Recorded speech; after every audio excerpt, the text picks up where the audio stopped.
Hello friends, कैसे हो आप सब और कैसे चल रही है आपके लेक्चर की तैयारी। तो फ्रेंड्स, जैसे कि हम आपको पता है हम लोग जो यूनिट एवोल्यूशन है वो हम कर रहे हैं। अभी तक मैंने इस पर दो वीडियोस बना चुके हैं ऑलरेडी, जिसमें हमने ओपेरॉन की थ्योरी पढ़ी थी और इसके अलावा ऑर्गेनिक एवोल्यूशन पढ़ा था। आज हम पढ़ने वाले हैं ओरिजिन ऑफ प्रोकैरियोट्स, जो कि साफ साफ मेंशन है लेक्चरर के सिलेबस में। ठीक है, तो हम अब शुरू करने वाले हैं। ये मेरी तीसरी वीडियो है, तो प्लीज़ देखिए। तो एज अ रिजल्ट ऑफ देखो, प्रोकैरियोट्स आपको पता है अभी तक जो बना था। अभी आपने जब मेरी पहली वीडियो देखी होगी तो आपने उसमें देखा होगा कि इसमें बताया गया था कि जो फर्स्ट जो हमारी जो लाइफ पे जो अर्थ पे लाइफ था वो कब ओरिजिनेट हुआ था, एस्टिमेट कब हुआ था, 3.9 बिलियन ईयर्स अगो। और कैसा था उनका, क्या उनको बोला गया था, प्रोटोसेल्स या फिर इयोबायंट्स कहा गया था। कौन से ईरा में हुआ था, प्री कैम्ब्रियन ईरा में हुआ था। उनका जो नेचर था वो कैसा था, हेटरोटॉपिक एनियोरोबिक था। तो अब हम उनसे प्रोकैरियोट्स कैसे बने हैं वो हम पढ़ने वाले हैं।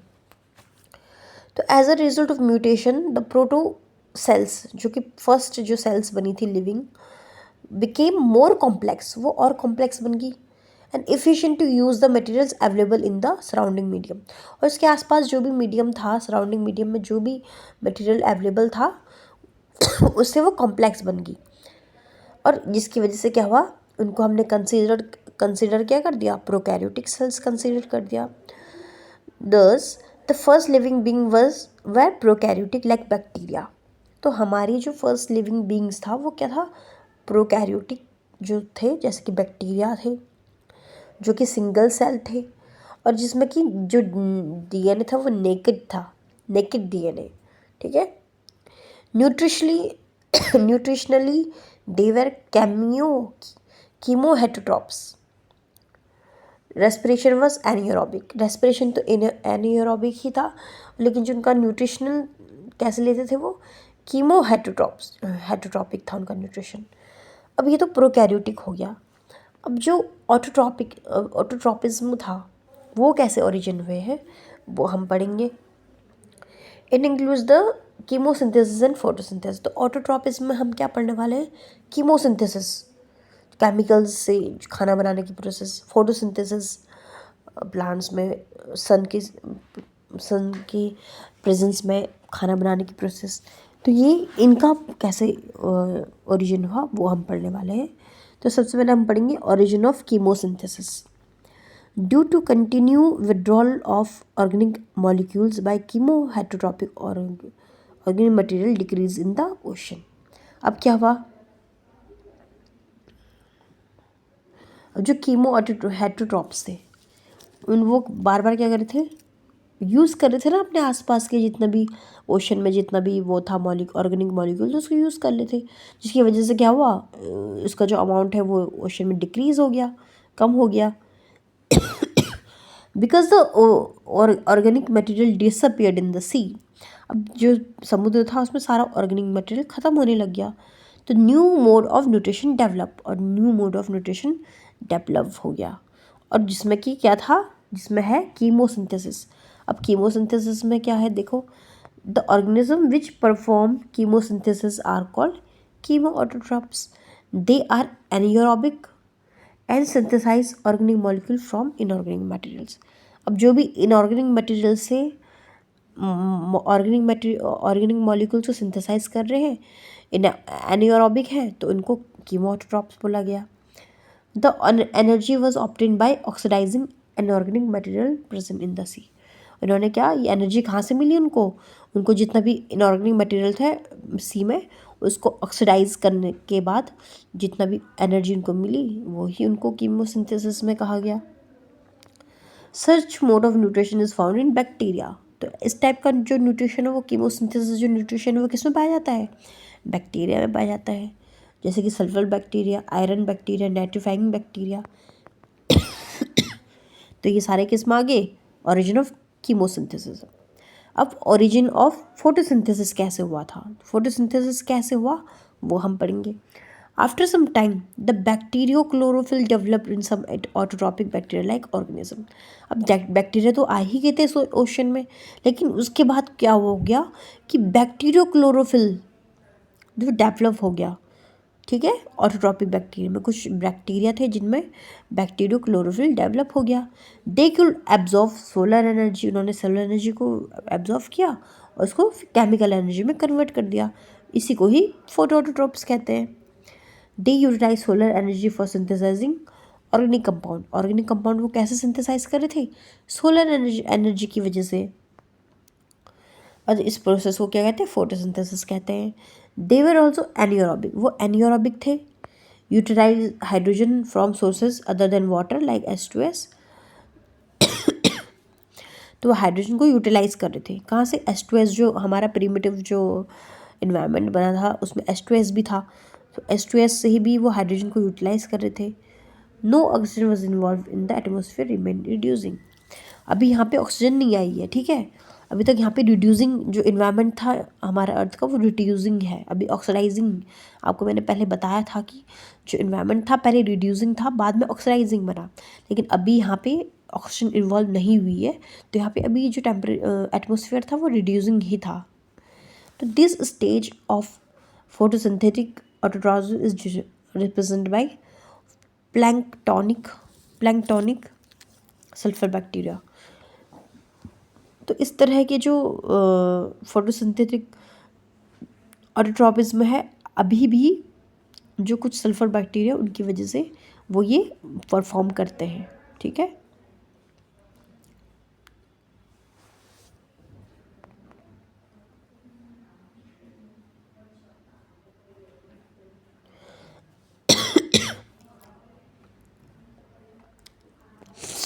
अब ऑक्सीजन का रेवोल्यूशन आ गया। अब ऑक्सीजन कैसे होगा, ठीक है। During the origin and evolution of life, liberation of free O2 by blue green algae like prokaryotes due to photosynthesis was revolutionary change in the history of Earth। अब अर्थ की history में एक रेवोल्यूशनरी चेंज आ गया। क्या change आया कि जैसे ही जो ब्लू ग्रीन एल्गी थे, जिसमें जैसे कि बैक्टीरियो क्लोरोफिल थे, उसमें क्या हो गया कि जो O2 है, फ्री O2, वो लिबरेट होने लग गया, ठीक है। इससे क्या हुआ? इससे एटमोसफेयर में क्या चेंज हो गया? एटमोसफेयर में फिर ये चेंज हो गया कि जो हमारा जो अर्थ का जो एटमोसफियर था वो पहले रिड्यूसिंग था, अब ऑक्सीडाइजिंग बन गया। और फिर पॉसिबिलिटीज़ क्या होगी कि केमिकल एवोल्यूशन एंड एबायोजेनेसिस फिनिश हो गया। जो केमिकल एवोल्यूशन हो रहा था और एबायोजेनेसिस हो रहा था वो ख़त्म हो गया, because chemical evolution always take place in reducing environment. क्योंकि जो केमिकल एवोल्यूशन होता है वो हमेशा रिड्यूसिंग एनवायरनमेंट में होता है। तो अब जब रिड्यूसिंग एटमोसफियर रहा ही नहीं, ऑक्सीडाइजिंग बन गया, तो अब वहाँ पे जो केमिकल एवोल्यूशन था वो ख़त्म हो गया। फ्री O2 ऑक्सीडाइज होगी तो मीथेन और अमोनिया गैस, जो फ्री O2 थी वो उसने CH4 और NH3 जो अमोनिया है उसको ऑक्सीडाइज कर लिया, और गैसेस जिसकी वजह से क्या बन गई? CO2, N2 और H2O गैसेस बनने लगी। Accumulation of free O2 form a layer of O3। और जो एक्यूमुलेशन ऑफ फ्री O2 जो निकल रही थी उससे वजह से क्या हो गया? जो लेयर बन गई O3 की अर्थ के बाहर पे, which started absorbing most of the UV rays of sunlight. और जिसकी वजह से ये जो लेयर बनी थी ओजोन की, जिसकी वजह से UV रेज जो है एब्जॉर्ब होने लगी सनलाइट की, ठीक है। तो ये हमने जो प्रोकैरियोट्स का ओरिजिन था वो पढ़ा। अब यूकैरियोट्स का ओरिजिन हम देखते हैं। यूकैरियोट्स का ओरिजिन कब माना गया है? 3.7 बिलियन ईयर्स अगो। कब माना गया है? 3.7 बिलियन ईयर्स अगो।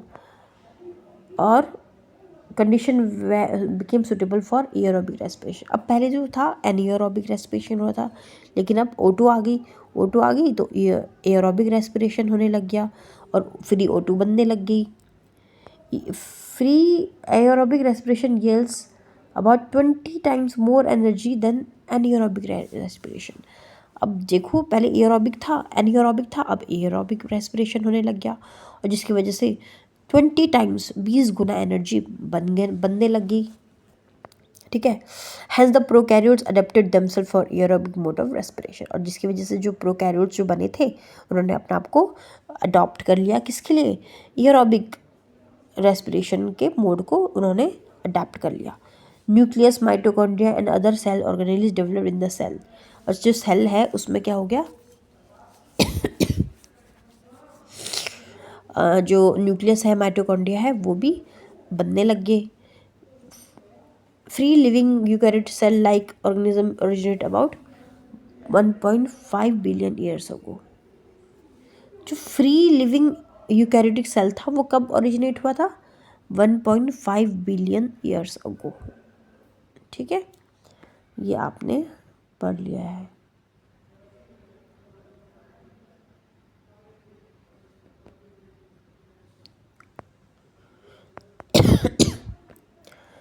अब कुछ ऑर्गेनिक एवोल्यूशन में हमने क्या देखा फिर, थ्रू लाइफ ओरिजिनेटेड बाय, जो दो life originate by chemical evolution. देखो जो प्रिमिटिव जो अर्थ था उसमें सबसे पहले जो लाइफ ओरिजिनेट हुई थी वो केमिकल एवोल्यूशन पे हुई थी, लेकिन बाद में वो रिप्लेस होगी किससे, ऑर्गेनिक एवोल्यूशन से।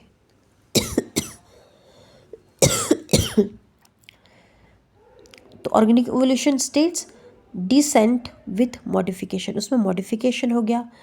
The present day complex organism have involved from earlier simple organism. आज के दिन क्या हो गया कि जो पहले जो सिंपल ऑर्गेनिज्म थे उनसे हम जैसे कॉम्प्लेक्स ऑर्गेनिज्म बन गए, और जैसे ही धीरे धीरे चेंजेस होते जा रहे हैं। दो living organism show great diversity in size, तो लिविंग ऑर्गेनिज्म की जो डाइवर्सिटी वो बहुत ज़्यादा है, साइज में, स्ट्रक्चर में, फंक्शन में, बिहेवियर में। They also show basically similar metabolic process indicating common ancestry, लेकिन जो हमारे अंदर जो भी जितने भी मेटाबॉलिक प्रोसेसेस हैं वो एक जैसी होती है। इसका मतलब ये है कि हमारा जो एंसेस्टर है वो क्या है, कॉमन है, ठीक है। स्पेशल पॉइंट्स हम पढ़ने वाले हैं, क्या क्या हमने इसमें देखा पूरा। Evolution up to formation of coacervate terminal termed as chemical evolution. जब तक कोएसोवेट्स बने हुए थे तब तक क्या हो रहा था, केमिकल इवोल्यूशन हो रहा था, जिसमें कि क्या हो रहा था, कॉम्प्लेक्स ऑर्गेनिक कंपाउंड वे form which are essential for the cellular structure. Evolution from coacervates to simple structure known as biological evolution. देखो जब तक कोएसोवेट्स बने थे, या हम कह सकते हैं प्रोटोबायोन्ट्स बने थे, या हम कह सकते हैं माइक्रोस्फीयर्स बने थे, या तो हम कह सकते हैं वेसाइकल्स बने थे, तब तक क्या था, केमिकल एवोल्यूशन था। लेकिन उसके बाद जब सिंपल सेल स्ट्रक्चर बनने लग गए तो हम बोलेंगे बायोलॉजिकल एवोल्यूशन हो गया। From simple to recent evolution is called organic composition. तो सिंपल एवोल्यूशन जो हुआ है उसको ऑर्गेनिक एवोल्यूशन कह रहे हैं, in which organism develop structure and modified.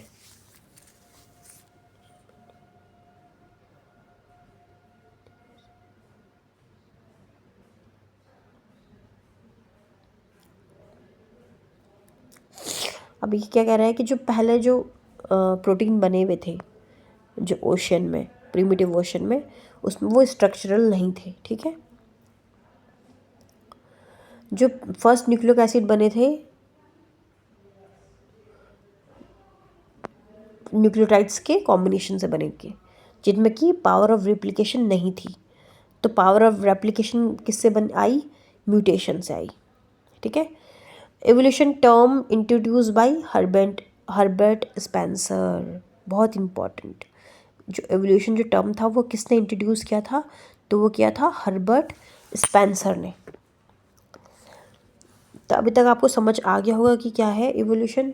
The word evolution means unfold or unroll or to reveal hidden potentialities.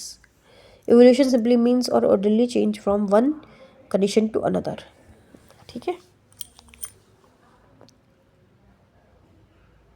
Stealer evolution, stellar evolution क्या होता है, changes in plants and stars from their origin to death.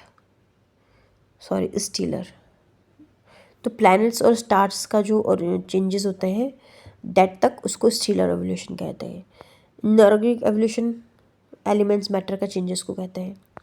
Evolution is a slow but continuous process. Important line कि जो evolution है वो slow process है लेकिन continuous process है और वो कभी ख़त्म नहीं होगी। तो ये किसने बोला था? बफॉन ने बोला था। बफॉन told us that evolution is simple but continuous process which never stop। ठीक है, याद रहेगा ना। डॉलोज लॉ क्या कहता है? It states that evolution is irreversible. Evolution कभी उल्टा नहीं आएगा, इरिवर्सिबल है, चेंज नहीं हो सकता है। तो ये डॉलोज लॉ है। According to Theodosius Dobzhansky, nothing in biological makes sense except the light of evolution। Aristo ने क्या बोला था? अरिस्टोटल ने represent the evolution of complex organism from a simple organism form bladder. उन्होंने क्या बोला? ये एक सीढ़ी है, सीढ़ी है सिंपल से कॉम्प्लेक्स ऑर्गेनिज्म के बनने की। और इन्होंने इसको क्या बोला? स्केला, नेचर और लैडर। स्केला, नेचर और लैडर बोला। He kept simple organism at the bottom of ladder. उन्होंने नीचे सबसे नीचे क्या करा? सिंपल ऑर्गेनिज्म को रखा और सबसे ऊपर कॉम्प्लेक्स को रखा, कॉम्प्लेक्स ऑर्गेनिज्म को। George Cuvier study the evolutionary history of organism by studying fossils and rejected scala nature.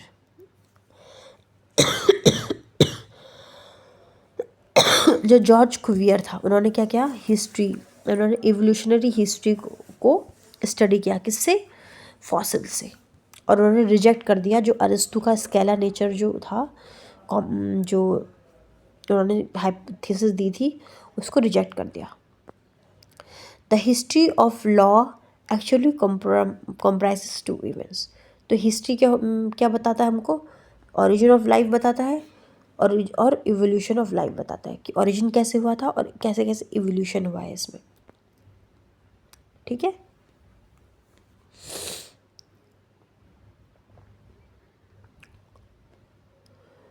Two great themes of evolutionary biology: the diversity of life, including both differences and similarities.